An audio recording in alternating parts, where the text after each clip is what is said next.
dalam kitab Ar-Risalatul Ma'rifatullah, Masya Allah, ya, yang ditulis oleh seorang yang bernama dalam keheningan, Abiyah Ahmad Al-Badar.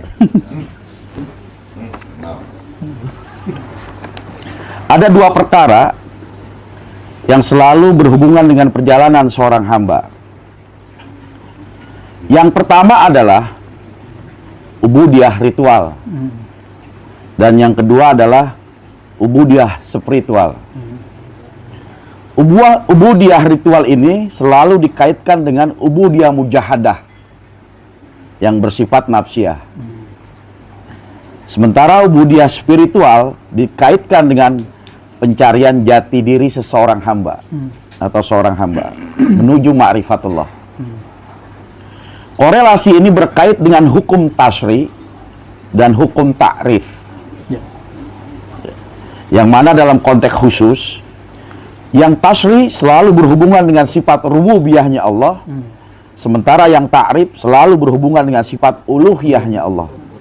Nah, dalam hal ini bagaimana pandangan Abuya menyikapinya? Wah, ini ada kata kunci dulu nih, ya. Biar nyambung, kita buat circle apa titik-titiknya. Pertama, ibadah, saya pendek aja ya. Ritual. Biar denger semua wali itu kan. Amin. Yang kedua ada ibadah spiritual.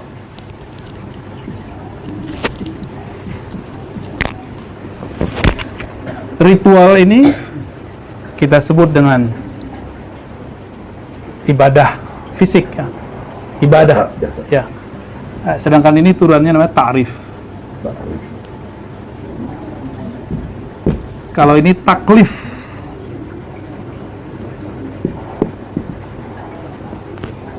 Ta'rif itu ma'rifat.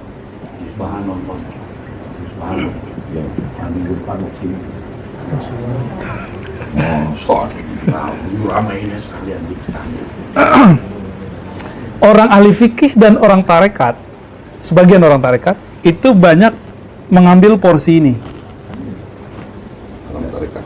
Makanya kalau kita belajar fikih, kita nanya, Ustadz, ini pahalanya apa? Ini dalilnya apa? Gitu. Ini rahasianya apa? Kalau saya baca sholawat begini, bisa kaya nggak? Nah, ini ritual-ritual.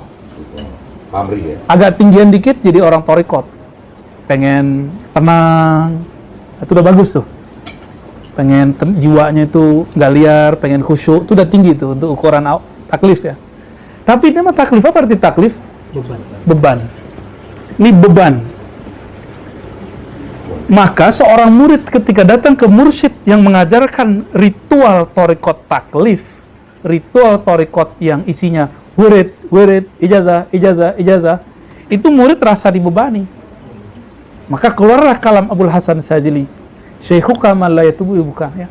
Gurumu yang hakiki, guru spiritual, itu beda dengan guru ritual. Kalau guru spiritual bikin beban untukmu. Kalau guru spiritual, berapapun beban pasti engkau lakukan. Nggak ada beban.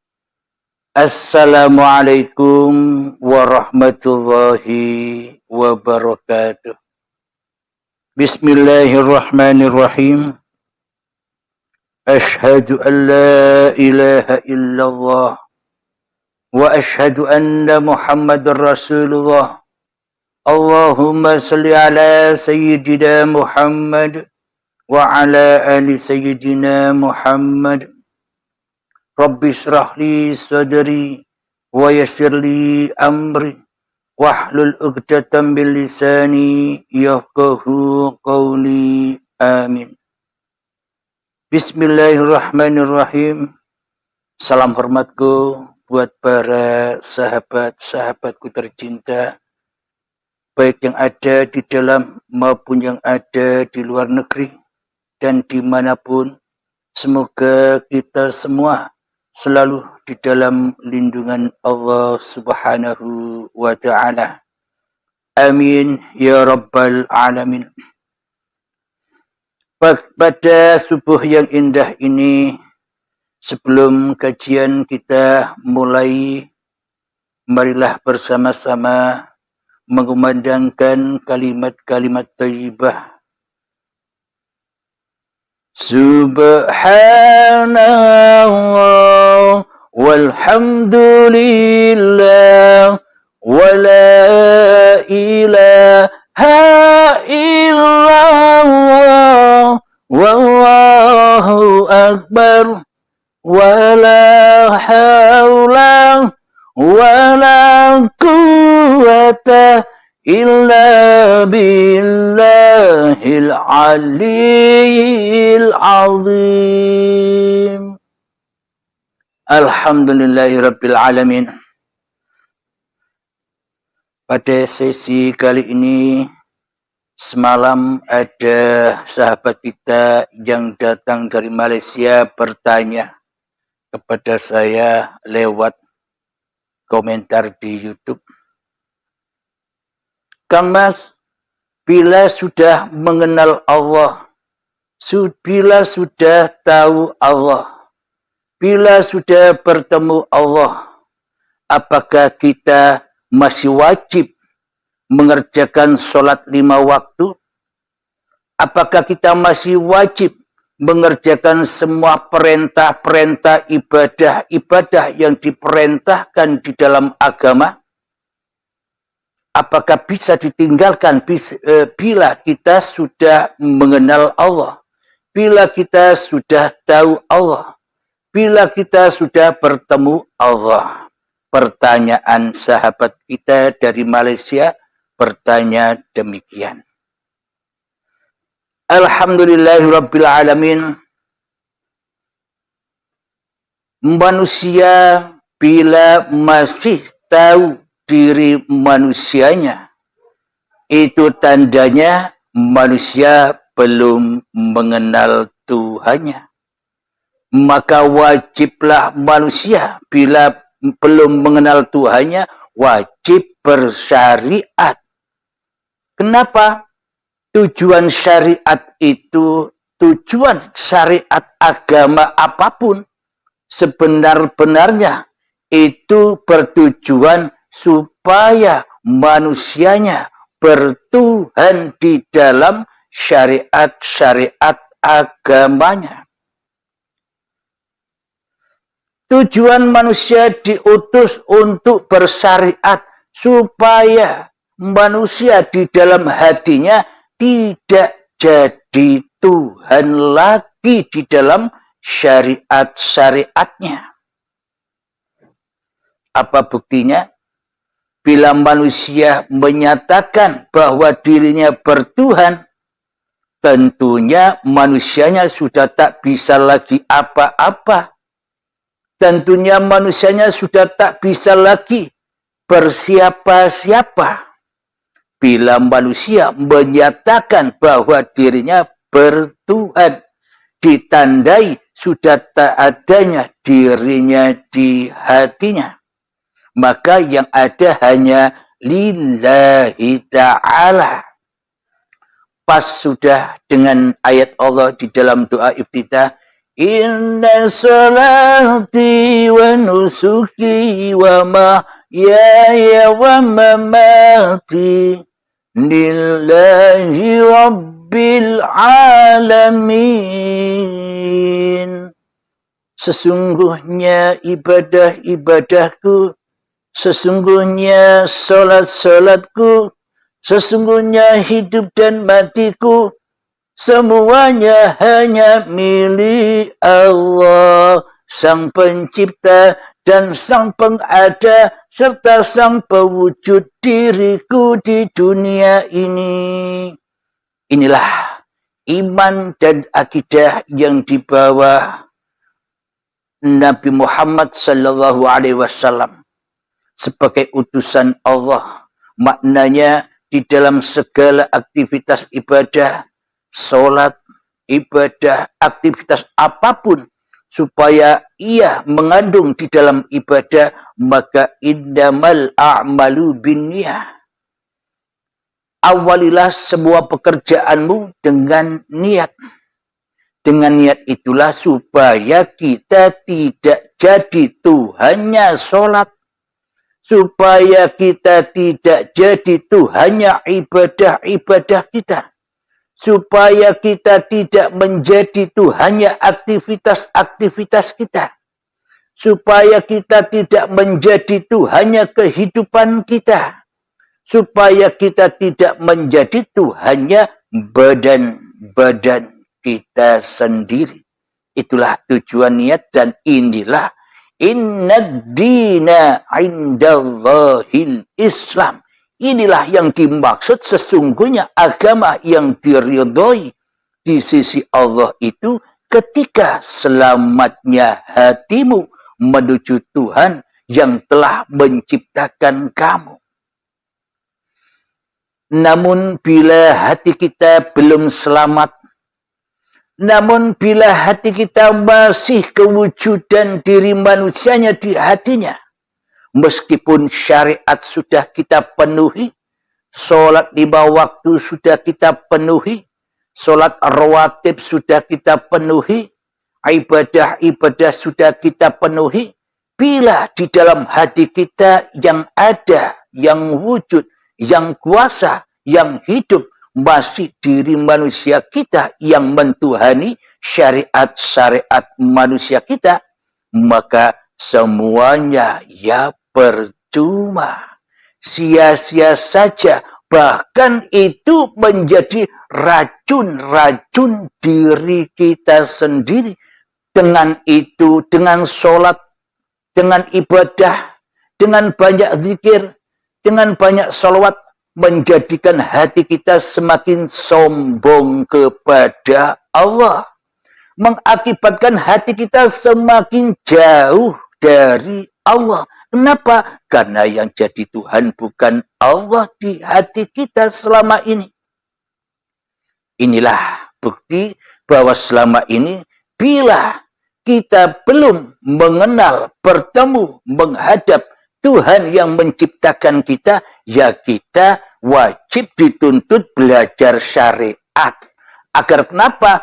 Agar bila kita sudah mengenal Allah, bertemu Allah, untuk meninggalkan syariat-syariat yang kita miliki dahulu, baru kita bisa ketemu Allah.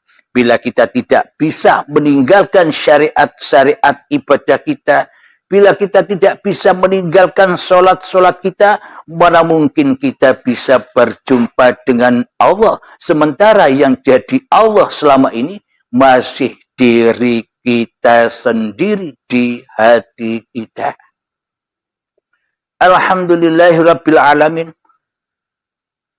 Jadi ketika masih manusia menjadi Tuhannya dirinya sendiri, maka manusia menjadi rasulun nafsinya sendiri. Menjadi rasul hawa nafsunya sendiri.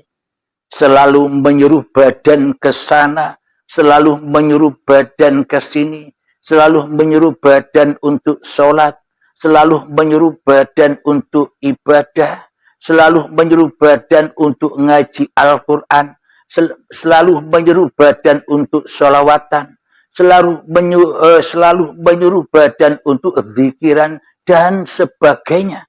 Jadi yang mentuhani di dalam hati kita bukan Allah, tapi masih hawa nafsu kita yang memerintah seenaknya kepada badan yang bukan miliknya. Dikira badan ini ciptaan kita, dikira badan ini ciptaan manusia kita, kok seenak-enaknya kita menyuruh-nyuruh badan? Kok seenak-enaknya kita merosuli badan? Kok seenaknya kita mengutus-utus badan? Kok seenak-enaknya kita menyuruh-nyuruh badan? Bila badan bukan milik kita. Alhamdulillahirabbil alamin. Sebelum kami jawab dengan sedetil-detilnya, wajib diketahui dahulu apa sebelum terjawab yang seharusnya kita ketahui dulu. Sebelum sebelum arafa rabbahu, sebelum kita mengenal Allah, kita wajib man arafa nafsahu dahulu. Kita wajib tahu diri dahulu. Siapa sebenarnya diri kita ini? Sadarkah diri kita ini hanyalah makhluk? Sadarkah diri kita ini hanyalah ciptaan? Sadarkah kita bahwa diri kita ini hanyalah diadakan? Sadarkah bahwa diri kita ini hanyalah diperankan? Bukan menjadi pemeran, akan tetapi kita ini diperankan. Sama seperti baju yang saya pakai ini, hanya diperankan menghadap di kamera. Bila baju ini tak saya pakai, maka baju ini takkan pernah Anda lihat. Sama dengan peci saya ini, hanyalah peran. Saya perankan, tak taruh di kepala saya untuk menghadap kamera ini. Bila topi kopiah ini tidak saya pakai, ya tak akan ada. Maka topi, baju, sarung, semua tak punya kuasa tanpa yang memiliki sarung, baju, dan kopiah ini. Jadi pemiliknya lah yang lebih berkuasa untuk memilih memakai yang mana daripada kopiah, baju, dan sarungnya. Masa kopiah, baju, sarung bisa jalan-jalan sendiri? Masa kopiah, baju, sarung bisa sholat-sholat sendiri? Masa kopiah, baju, sarung bisa ibadah-ibadah sendiri? Alhamdulillahirabbil alamin. Maka dari itu, man arafa nafsahu dahulu, siapa dirimu? Sebenarnya dirimu itu tak ada apa-apanya, tak ada siapa-siapanya dibanding Allah. Di dalam surat Al-Insan, sudah datangkah saat itu ketika manusia belum bisa disebut-sebut? Al-Insan ayat pertama. Itulah hakikat diri manusia kita yang laisa kamislihi syai'un, yang tidak bisa apa-apa dan yang tak bisa bersiapa-siapa. Jadi mayoritas manusia menyatakan Allah itu laisa kamislihi syai'un. Allah tidak seperti apa-apa dan Allah tidak seperti siapa-siapa. Bila begitu, hawa nafsu berkuasa terus untuk menjadi Tuhannya manusia. Bila Allah tidak seperti apa-apa dan bila Allah tidak seperti siapa-siapa, berarti hawa nafsu kitalah yang bisa membuat apa-apa. Hawa nafsu kitalah yang bisa menyaksikan siapa-siapa. Berarti hawa nafsu tidak rela bila hawa nafsu ini ditiadakan perannya. Jadi membuat dalil Allah laisa kamislihi syai'un, kata iblis dan setan, supaya manusia tidak sibuk-sibuk mencari Tuhan lagi. Agar apa? Agar kita tidak sibuk-sibuk mencari Tuhan. Wong Tuhan tidak seperti apa-apa, wong Tuhan tidak seperti siapa-siapa. Mau dicari kemana lagi? Pada intinya iblis dan setan supaya kita manusia sudah jemu mencari Tuhan lagi. Wong tak bisa dicari. Katanya tidak seperti apa-apa dan tidak seperti siapa-siapa. Lah membingungkan itu. Alhamdulillahirabbil alamin. Sama halnya Allah Maha Gaib. Katanya Allah Maha Gaib. Yang maha nyata manusianya. Sebenarnya yang jadi Tuhan ini Allah apa manusia? Sebenarnya yang jadi Tuhan ini Allah apa diri kita di hati kita? Kau Allah ditiadakan, kau Allah diadamkan, kau Allah digaibkan, yang ada, yang wujud, yang hidup, yang berkuasa atas diri kita masih diri manusianya. selama-lamanya kita takkan pernah menemukan Tuhan bila Tuhan itu gaib keberadaannya. Kita ditipu mentah-mentah oleh iblis dan setan. Ditipu oleh hawa nafsu kita sendiri. Makanya dari itu wajib kita memeranginya guna untuk menemukan Tuhan yang menciptakan diri kita. Kalau kita tak bisa berperang, mana mungkin kita bisa menemukan Tuhan? Bila kita belum menemukan Tuhan, mana mungkin kita bisa ibadah, bro? Salat dan ibadahnya ya sia-sia. Maka akan menjadi menumpuk-numpuk racun-racun di hati saja. Tambah gelap dirimu dengan ibadahmu. Tambah gelap dirimu dengan tahajudmu. Tambah gelap dirimu dengan duha-duhamu. Tambah gelap dirimu dengan puasa-puasa sunnahmu. Tambah gelap dirimu dengan ilmu-ilmumu. Tambah gelap dirimu dengan amal-amalmu. Tambah gelap dan menjadi racun kebanggaan dan kemuliaan hatimu atas orang lain. Kenapa? Karena tidak mentuhankan Allah di hatinya, tapi mentuhankan iblis dan setan selama ini di hati kita. Siapa sih sebenarnya kenyataan iblis dan setan itu? Jadi dihembuskanlah oleh iblis dan setan bahwa setan itu gaib. Kau tak akan melihat aku, kata setan. Setan itu gaib. Jadi tidak usah cari-cari aku, kata setannya. Kenapa? Agar setannya tak bisa diperangi. Mana mungkin kita bisa berperang dengan makhluk gaib? Ya kalah terus. Musuh kita tak nyata, ya keok terus. Ya kalah terus. Ya ambruk terus. Ibadahnya ambruk. Kehidupannya ambruk. Badannya ambruk, fana, disiksa terus. Ibadah-ibadahnya ambruk. Kenapa? Karena menyembah yang ambruk. yakni iblis dan setan. Akan tetapi kenyataannya di dalam Al-Quran sudah diabadikan siapa musuhmu. Bukan Allah musuhmu. Selama ini Allah kau jadikan musuh-musuhmu. Selama ini Allah sebagai pencipta dirimu kau tiada-tiadakan. Selama ini Allah kau jadikan musuhmu. Kau goib-goibkan.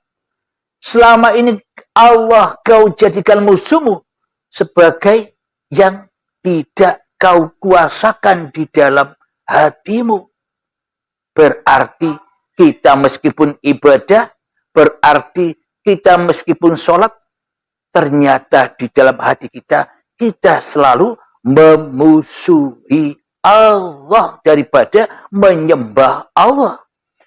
Sebenarnya di dalam sholat dan ibadah-ibadah kita menjauhi Allah daripada mendekatkan diri kepada Allah. Itu aplikasi di dalam hati kita selama ini yang tidak pernah kita sadari. Karena kita selama ini tidak rajin membaca kitab suci yang ada di dalam hati kita. Kita hanya membaca kitab-kitab yang kotor selama ini. Kitab apa? Kitabnya iblis dan setan.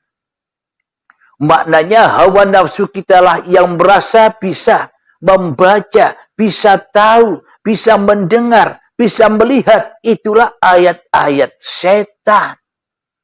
Selama ini yang kita baca hanyalah ayat-ayat setan daripada ayat-ayat sucinya Allah. Bagaimana mungkin kita bisa membaca ayat sucinya Allah? Wong kita belum ketemu Allah. Wong kita belum tahu Allah. Wong kita tidak tahu siapa Allah sebenarnya.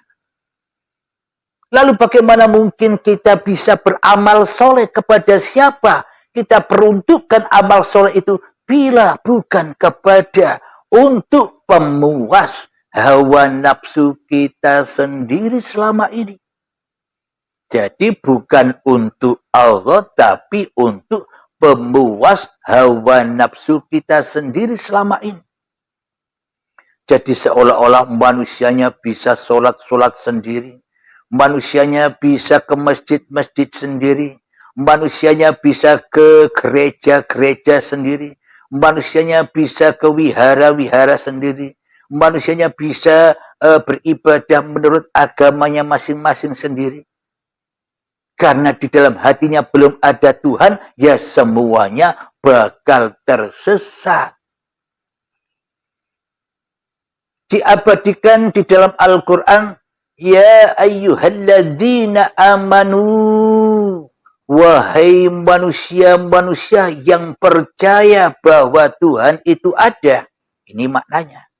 Jadi ayat ini bukan untuk orang Islam saja. Ayat ini untuk seluruh manusia.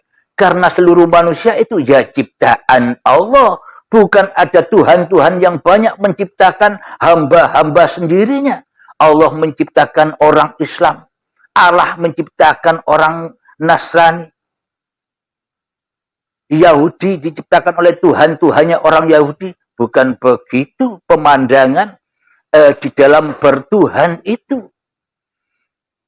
Kenapa ayat ini ya ayyuhalladzina amanu, wahai manusia-manusia yang percaya di hatinya bahwa Tuhan yang menciptakan dirinya itu ada. Bahwa kita percaya bahwa kita ini tidak jadi-jadi sendiri. Yang percaya di dalam hatinya bahwa kita ini tidak ada sendiri.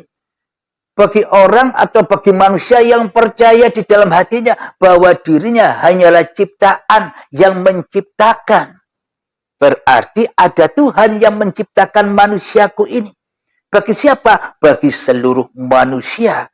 Seluruh agama manusia. Seluruh golongan manusia. Seluruh aliran manusia. Tak peduli. Karena manusia ya semuanya diciptakan, diadakan, dan diperankan Sang Maha Pencipta. Jadi agama apapun kita, syariat-syariat apapun kita, ya ayyuhalladzina amanu, wahai orang-orang beriman, yakni orang-orang yang percaya di hatinya bahwa dirinya hanya makhluk, yang percaya di dalam hatinya bahwa dirinya hanyalah ciptaan, bukan Tuhan, bukan pencipta. Maka perintahnya, udkhulu fis-silmi kafah. Masuklah kalian ke dalam agama keselamatan yang sempurna dan keseluruhan. Maknanya, bila kau percaya dengan adanya aku, kata Allah, masuklah ke dalam dirimu agar kau tahu bahwa aku sebagai Tuhanmu, bahwa aku sebagai penciptamu, bahwa aku yang mengadakanmu, bahwa aku yang memeliharamu, bahwa aku yang mengasuhmu, bahwa aku yang mencukupimu, bahwa aku yang menghidupimu, bahwa aku yang mengasihi sayangimu. Masuklah ke dalam dirimu supaya dirimu selamat. Alhamdulillahirabbil alamin. Jadi itulah agama yang menyelamatkan diri manusia dari perbudakan-perbudakan iblis dan setan. Kita wajib perang.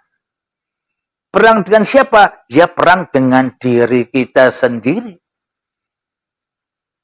Alhamdulillahirabbil alamin.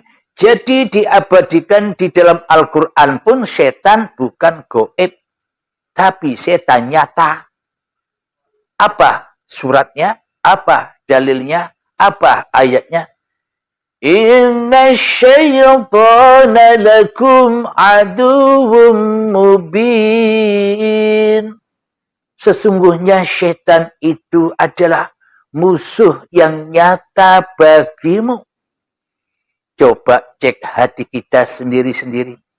Siapa yang paling nyata, yang paling wujud, yang paling ada, yang paling hidup, yang paling berkuasa di dalam hati kita? Siapa?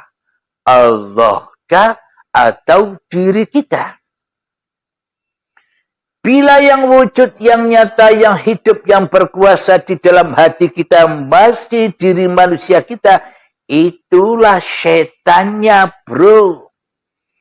Jadi siapakah setan itu? Ya diri kita sendiri. Inilah setannya selama ini yang selalu menghalang-halangi wujudullah. Yang selalu menghalang-halangi uripe Allah. Yang selalu menghalang-halangi kuasa Allah.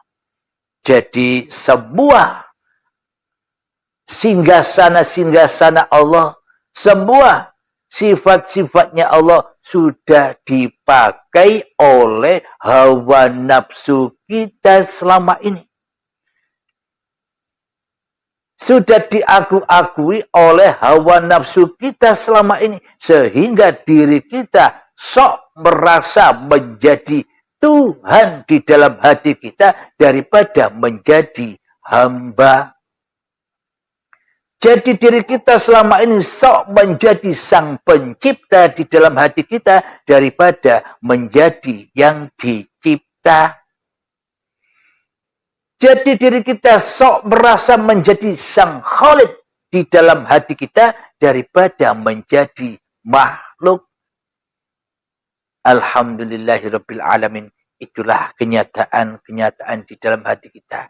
Maka untuk berperang melawan kaum jahiliyah, berperang melawan diri kita sendiri yang selalu jahil dan jahil kepada Tuhannya ini, maka kita tidak bisa perang sendiri tanpa mendatangkan Rasulullah, tanpa mendatangkan Isa dan Al-Mahdi. Maknanya apa sih? Isa dan Al-Mahdi, ya belajar ilmu hakikat dan ma'rifat secara benar. Jadi kejahiliaan hati ini, jadi kejahiliaan hawa nafsu ini agar bisa dipulangkan, agar bisa diislamkan, maka datangkanlah Rasulullah. Jadi berontaklah kita kepada perbudakan-perbudakan iblis dan setan selama ini yang kita diperbudak olehnya. Berontak, demo untuk meruntuhkan kerajaan iblis dan setan yang ada di dalam hati kita.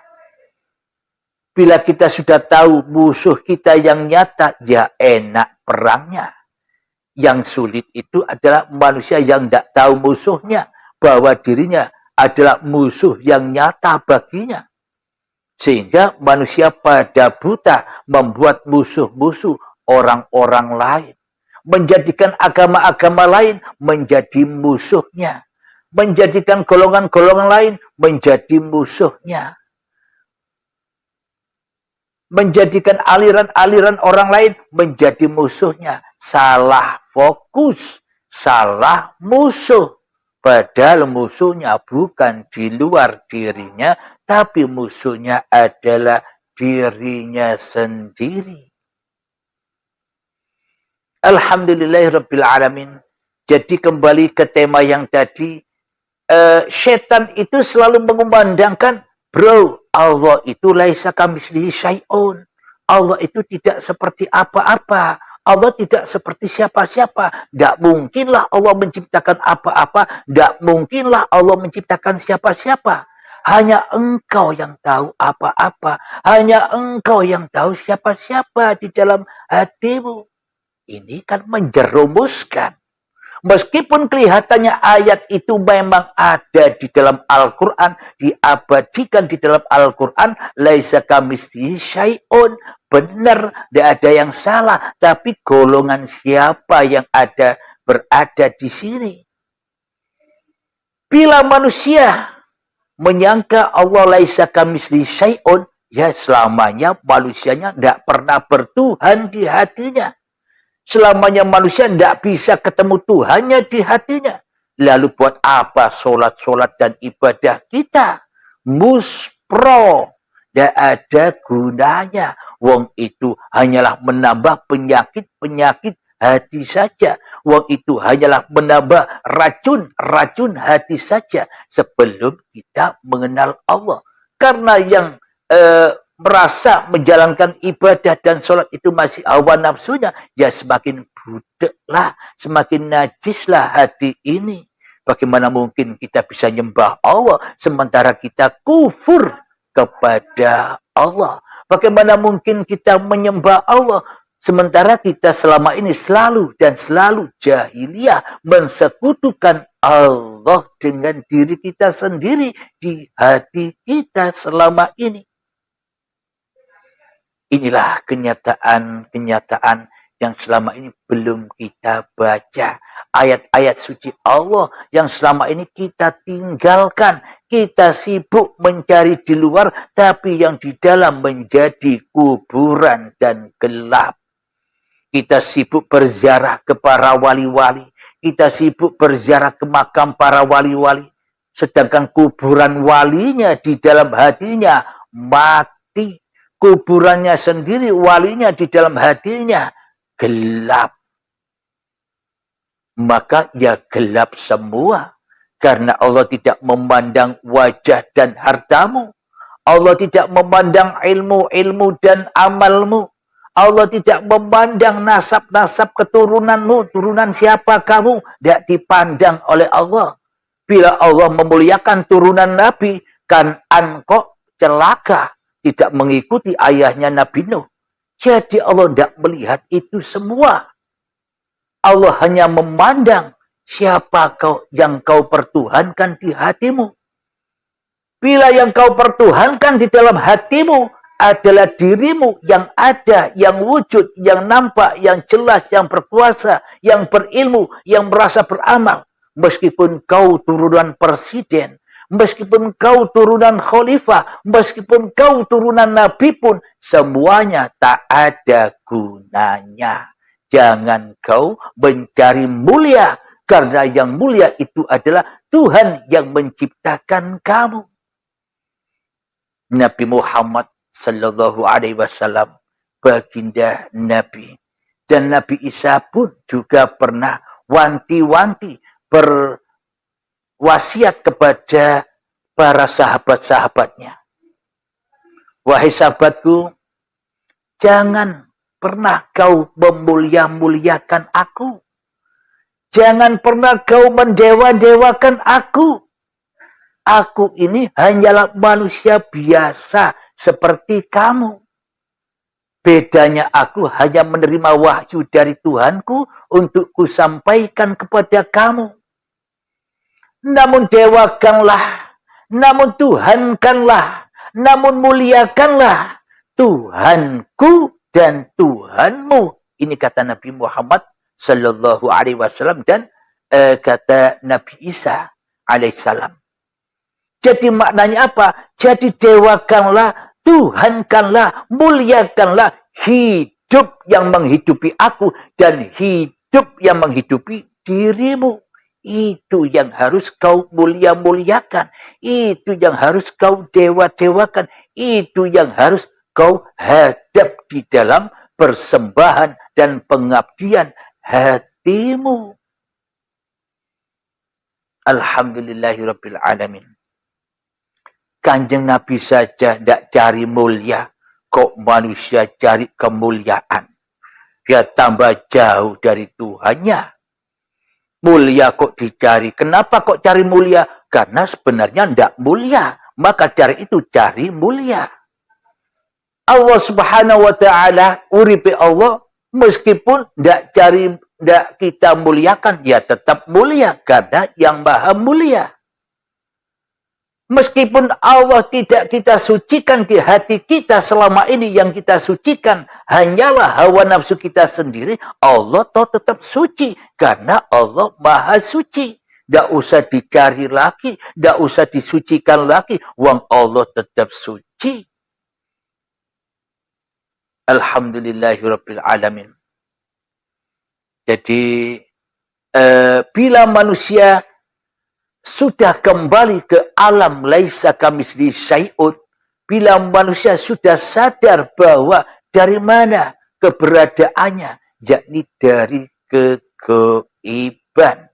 Manusianya dari ketiadaan, manusianya dari ketidakwujudan, manusianya berawal dari ketidakhidupan, manusianya berawal dari ketidakkuasaan sesuai umurnya manusia. Seumpama saya umur 50 tahun, di mana saya 50 tahun yang lalu? Kan tidak ada. Kan bukan siapa-siapa. Kan bukan apa-apa saya 50 tahun yang lalu. Nah, bila laisa kamitslihi kita sandarkan kepada Allah, maka selamanya kita yang jadi Tuhan di hati kita. Ora bisa nembokke pangerane. Akan tetapi bila manusia kita rela, ridho bahwa kitalah, manusia kitalah yang tak bisa berapa-apa dan tak bisa bersiapa-siapa, maka nyatalah la ilaha illa anta al-malikul haqqul mubin, maka nyatalah Allah bagi manusia yang diciptakan Tuhannya. Maka nyatalah Allah. Manusia gaib, Allah wujud. Manusia Adam, Allah wujud. Manusia mati, Allah hidup. Nah, sama dengan Allah Maha Gaib. Bagi golongan siapa? Ya bagi golongan orang-orang yang belum kenal Tuhan. Yang diwujudkan hanya manusianya, Allahnya gaib. Ya tak bisa nyembah. Bila Allah itu tak ada, buat apa kita nyembah Allah? Bila Allah itu gaib, buat apa kita nyembah Allah? Ya muspro. Yang kita sembah selama ini hanya yang wujud di dalam hati kita. Yo awake dhewe sing dadi pangeran, mengerani awake dhewe. Alhamdulillahirabbil alamin. Jadi Allah Maha Gaib pun juga bagi golongan siapa? Bagi orang-orang yang jadi Fir'aun. Bagi orang-orang yang lebih wujud daripada wujud Tuhannya di hatinya. Itulah Fir'aun. Apa bedanya dengan Fir'aun? Kira-kira Fir'aun sholat diterima sholatnya? Kira-kira Fir'aun ibadah diterima ibadahnya? Ya semua jadi racun yang meracuni Fir'aunnya. Ya ora ono gunane. Jadi untuk sholat dan ibadah ya kita wajib dulu. Awaluddin ma'rifatullah. Bila kita tak tahu Allah, bila kita tak kenal Allah, bagaimana mungkin kita dikatakan beragama? Bagaimana mungkin kita dikatakan bertuhan? Wong ra ono pangeran di jero dodone kejaba awake dhewe. Yang musprolah. Ya tidak bisa ibadah kecuali nyembah-nyembah awake dhewe, mulia-muliaake awake dhewe, bangga-banggake awake dhewe. Alhamdulillahirabbil alamin. Jadi kembali ke tema awal dari pertanyaan sahabat yang ada di Malaysia. Mohon maaf, minum dulu ya.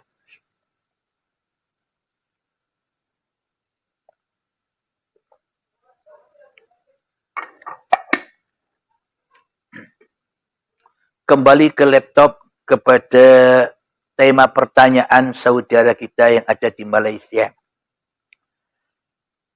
Kang Mas, bila kita sudah mengenal Allah, sudah tahu Allah, sudah bertemu Allah, apa kita masih wajib sholat 5 waktu?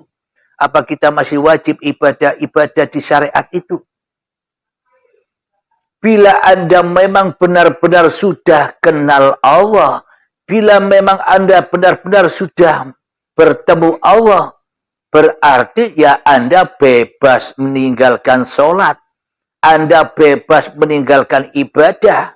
Anda bebas meninggalkan seluruh aktivitas-aktivitas Anda. Wong mengenal Allah, wong bertemu Allah itu harus mati dulu.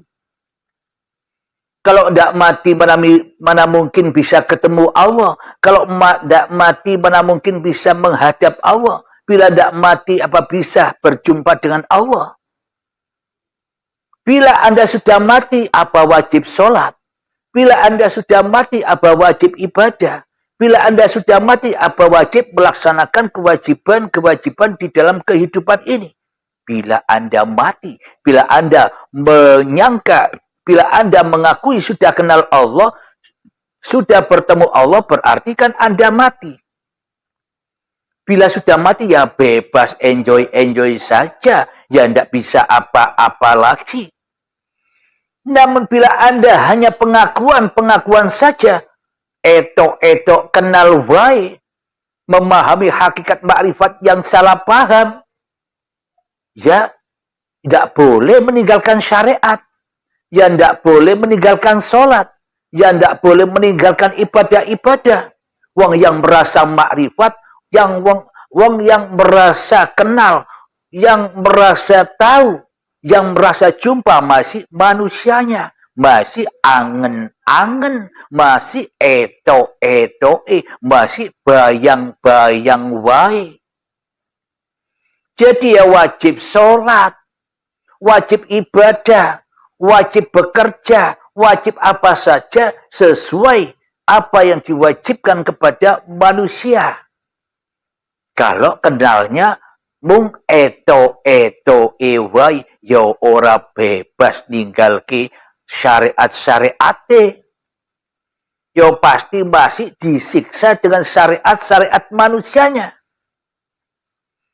Namun bila benar-benar orang itu bertemu Tuhannya, menghadap Tuhannya, sebelum bertemu dan sebelum menghadap, dia mati dulu, baiat dulu, baru ketemu, baru bebas dari segala macam syariatnya. Kenapa? Karena sudah tak ada manusianya lagi di dalam hatinya.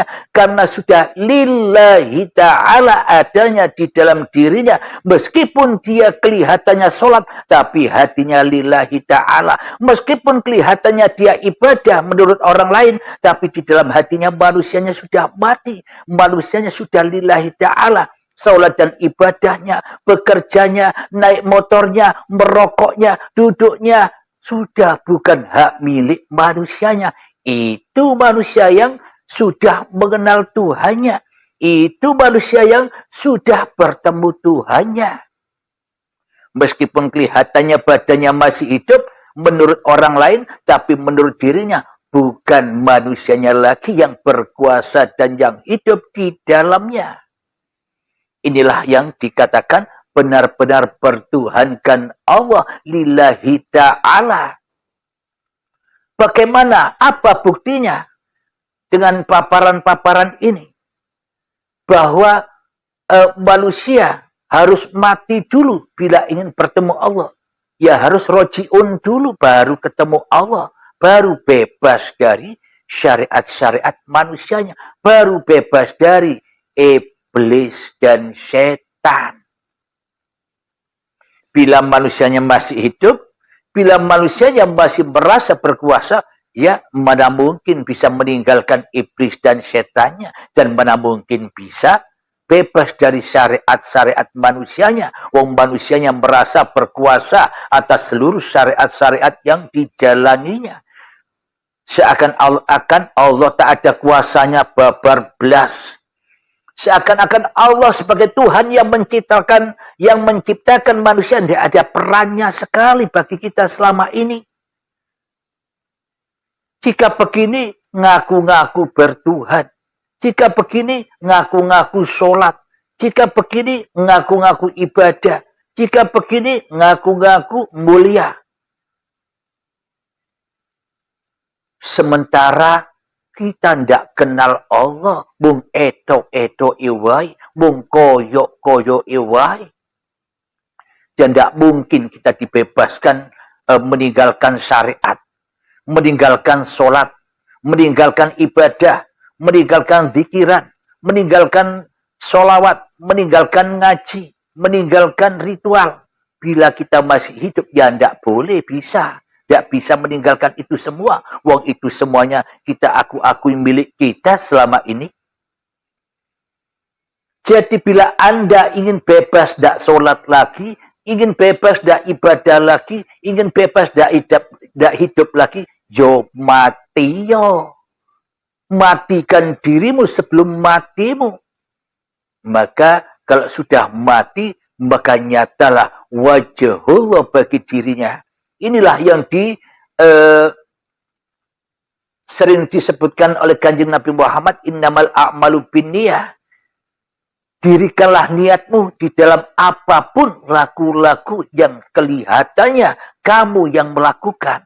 Supaya kamu dengan niat ini tidak jadi Tuhan lagi. Kelihatannya Anda sholat bila Anda sudah mengenal Allah. Kelihatannya bagi orang lain Anda sholat. Tapi sebenarnya di dalam diri Anda sendiri Anda tak bisa. Anda tak pernah bisa sholat tanpa uripe Allah. Itulah bukti Anda bebas meninggalkan sholat karena bukan Anda yang sholat. Itulah bukti bahwa Anda bisa meninggalkan ibadah-ibadah karena sesungguhnya bukan Anda yang bisa ibadah. Anda bisa meninggalkan seluruh kewajiban-kewajiban Anda sebagai orang tua karena Anda bukan yang mencukupi segala kebutuhan keluarga Anda.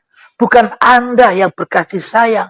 Bukan Anda yang memenuhi kebutuhan keluarga Anda. Tapi uripe Allah lah yang menghidupi Anda. Yang mengasih sayangi. Yang menafkahi keluarga Anda. Jangan sok bangga dan mulia atas semua usaha-usahamu. Inilah jawaban dari pertanyaan saudaraku yang di Malaysia. Kalau sudah kenal Allah, kalau sudah ketemu Allah, apa kita masih mengerjakan syariat-syariat? Ya tidak usah. Kalau kita sudah nyata-nyata kenal Allah. Kalau kita sudah nyata-nyata mati di dalam uripe Allah. Karena Anda tidak usah repot-repot lagi sholat. Biar Allah yang menyolatkan Anda.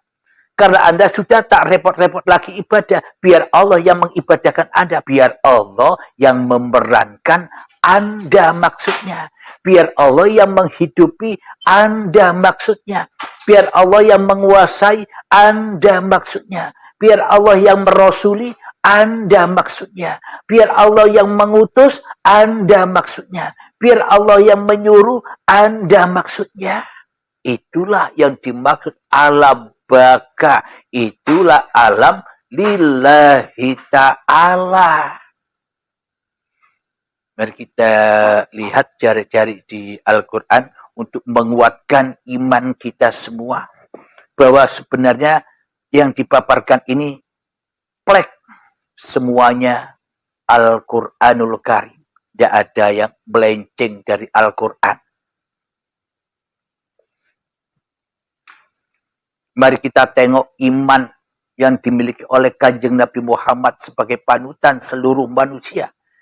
Mari kita lihat bagaimana sebenarnya imannya Nabi Muhammad itu setelah berperang melawan hawa nafsunya di Gua Hira.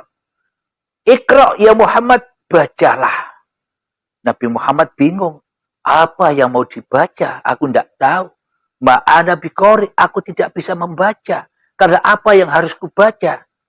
Aku tidak tahu apa-apa. Dilanjutkan lagi oleh malaikat Jibril. Iqra bismi rabbikal ladzi khalaq. Bacalah dirimu dengan nama Tuhanmu yang telah menciptakan kamu. Jadi mana mungkin Nabi Muhammad bisa membaca diri Muhammadnya tanpa uripe Allah? Jadi bagaimana mungkin kita bisa membaca diri kita tanpa uripe Allah?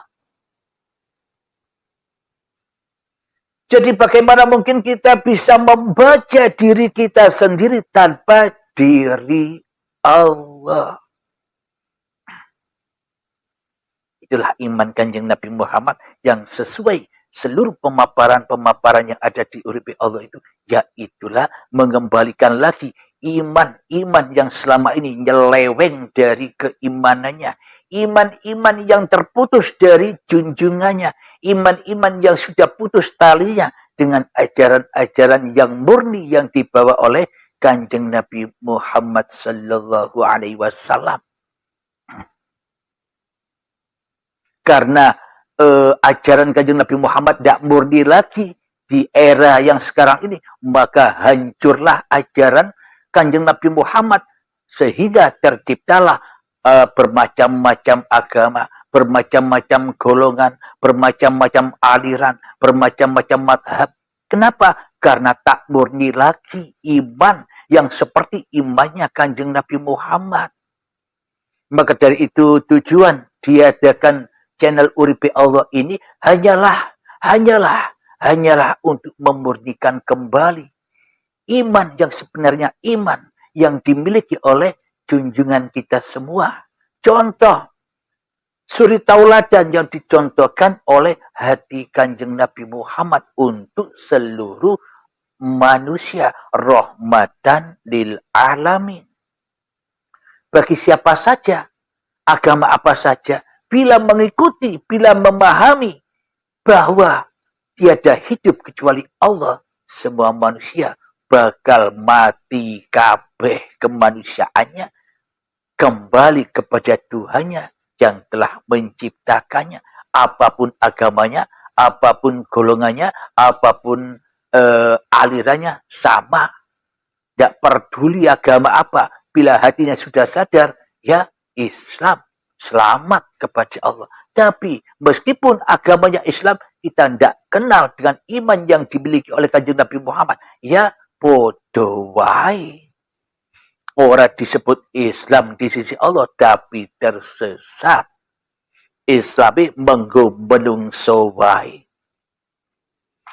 Di dalam surat Al-Anfal yang artinya rampasan perang, maknanya Kanjeng Nabi Muhammad sudah bisa mengalahkan hawa nafsunya, mentiadakan Muhammadnya di hatinya setelah dibaiat oleh Jibril. Maka memang perlu baiat. Kalau Anda sudah merasa mengenal Allah, ya silakan baiat sendiri kepada Allah.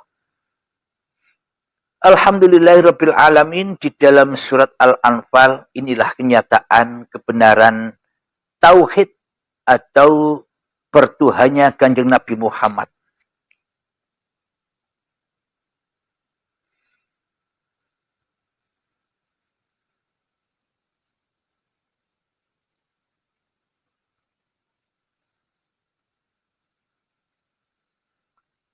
Bismillahirrahmanirrahim. Al-Anfal ayat yang ke-16. Falam taqtuluhum walakinna Allah qatalahum wa ma ramaita idh ramaita walakinna Allah ramah waliyubaliyal mu'minina minhu bala'an hasana innallaha sami'un basir. Yang artinya, maka sebenarnya bukan kamu yang membunuh mereka, melainkan Allah yang membunuh mereka. Dan bukan engkau yang melempar ketika engkau melempar, tetapi Allah yang melempar. Allah berbuat demikian untuk membinasakan mereka dan baik dan untuk memberi kemenangan kepada orang-orang mukmin dengan kemenangan yang baik. Sungguh Allah Maha mendengar dan Maha mengetahui. Jadi yang dimaksud bagi orang-orang yang sudah menang melawan hawa nafsunya, siapa yang memenangkan? Ya Allah Dewi. Jadi inilah ketika apa imannya Kanjeng Nabi Muhammad, ketika tiadanya diri Muhammadnya di hati Kanjeng Nabi Muhammadnya yang ada, yang wujud, yang hidup, yang berkuasa, yang beraktivitas hanya Allah. Alhamdulillahirabbil alamin. Sama kita aplikasikan, kita logikakan dengan kehidupan kita sehari-hari. Wahai Halim, bukan engkau yang bisa bangun tidur sampai tidur lagi itu. Akulah yang memerankanmu, akulah yang membangunkanmu, akulah yang mendudukkanmu, akulah yang memandikanmu, akulah yang memakaian kamu, akulah yang menyolatkan kamu, akulah yang mempekerjakan kamu, akulah yang mengibadahkan kamu, akulah yang merokokkan kamu. Mohon maaf.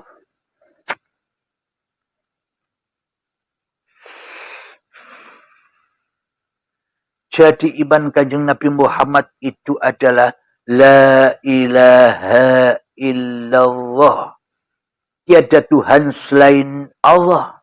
Tiada yang berkuasa atas diri Muhammadnya di dalam hatinya kecuali Allah. Bila kita sudah sama persis imannya dengan kanjeng Nabi Muhammad, La ilaha illallah, maka kita sudah bebas dari sholat.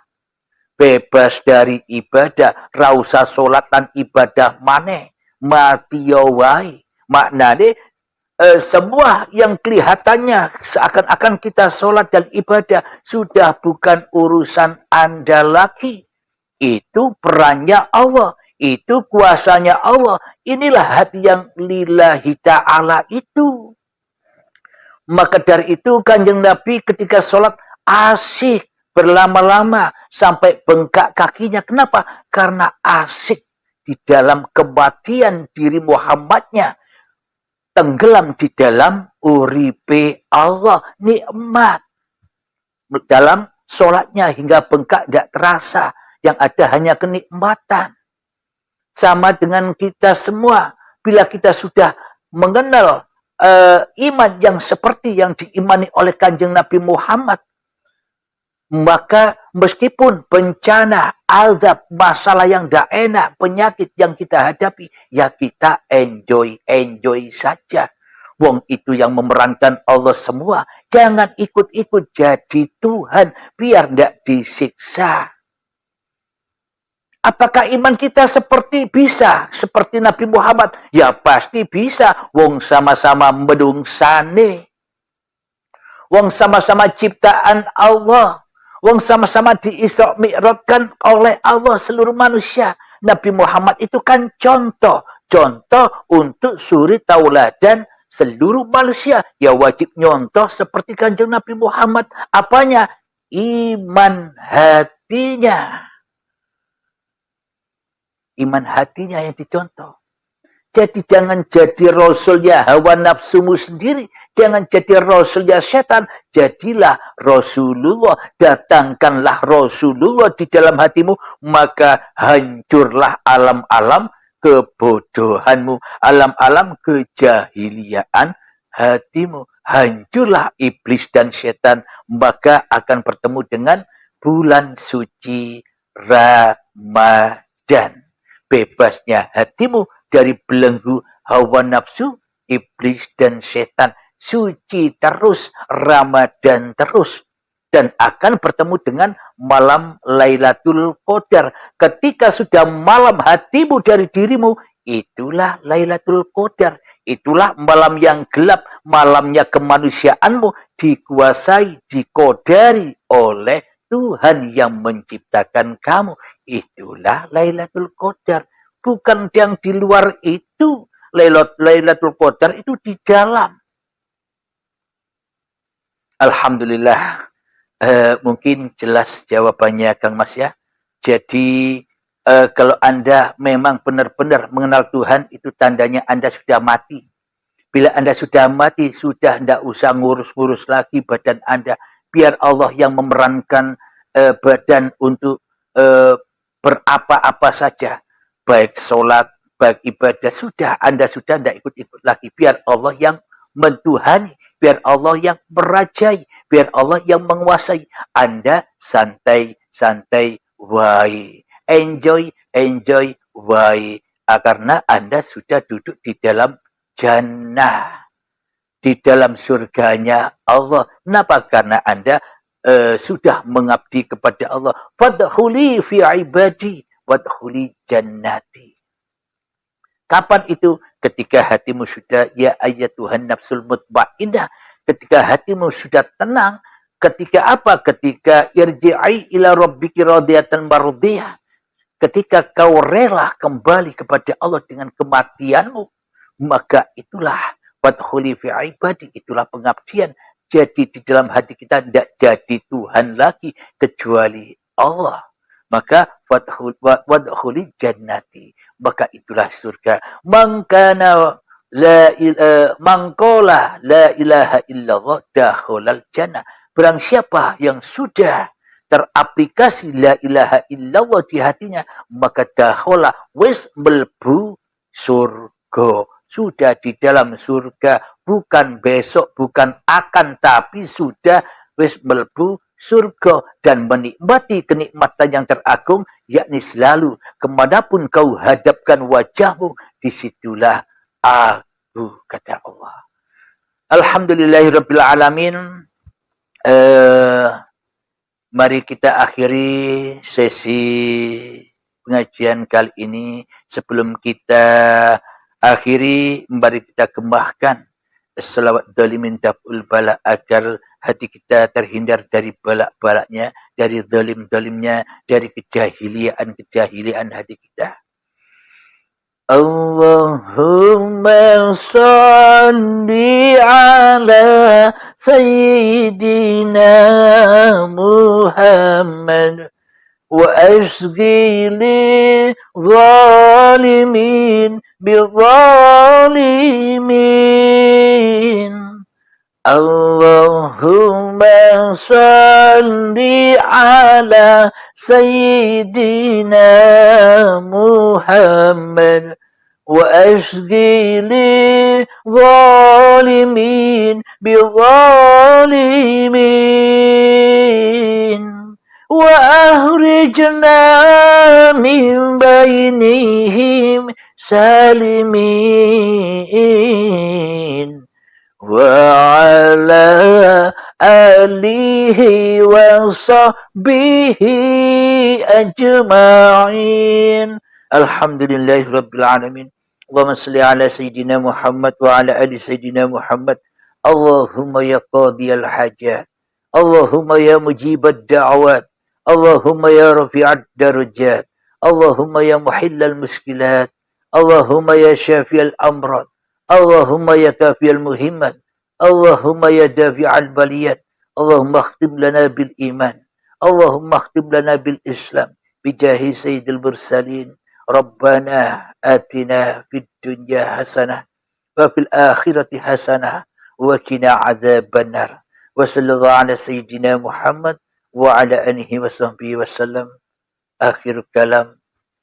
Semoga apa yang dipaparkan pada hari ini, terutama saya sendiri dan kita semua, selalu mendapatkan syafaat dari Allah Subhanahu wa taala, syafaat dari uripi Allah, disambungkan antara hidup manusianya dengan hidup Tuhannya ketika hidup manusianya sudah tak berlaku lagi di hatinya. Amin ya rabbal alamin. Akhirul kalam. Assalamualaikum warahmatullahi wabarakatuh.